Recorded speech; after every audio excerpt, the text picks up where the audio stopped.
कसले? गुण्डा बाजेले। ए गुण्डा बाजेले?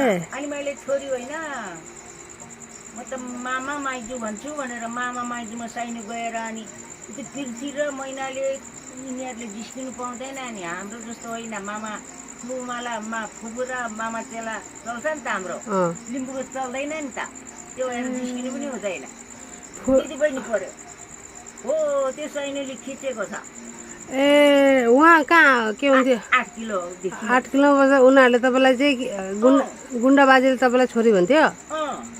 अनि मैले भने छोरी होइन, छोरी छोरी छोरी भने पनि भन, म चाहिँ त मामा माइजू भन्छु भन्थ्यो। हुन्छ छोरी भन्थ्यो। ए गुण्डा बाजेले? ए त्यसो भने हामीले चाहिँ त्यो साइनो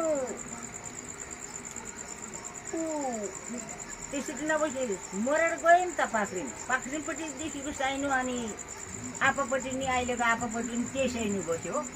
ए आँखीदेखिको साइनो हो नि? यो निमाको चाहिँ बाबु, यो ठुली कान्छीको चाहिँ बाबुको देखिको हाम्रो सनबन्दी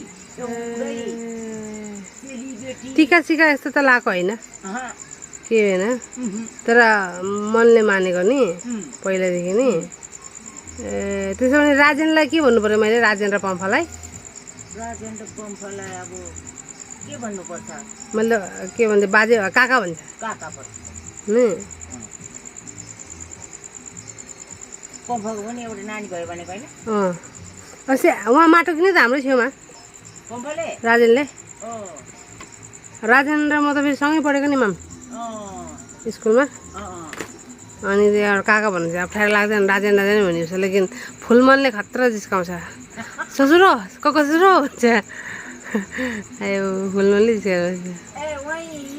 हाम्रो छेउमै लियो माटो, छेउछेउमै। कति कठा लियो? 8 कट्ठा। अस्ति गएर लियो। ठिकै भयो, आफ्नो मान्छे छेउमा भयो, त राम्रै भयो। आफ्नो मान्छे भएको जस्तो कहाँ हुन्छ? दाजुभाइ दुईटा त छ? 3टा होला, राजेन, दीपक अनि कान्छो पनि छ त। कान्छो छ त। बाबुको त त्यो कति भयो? अब बाबु त राम्रो हुँदैन।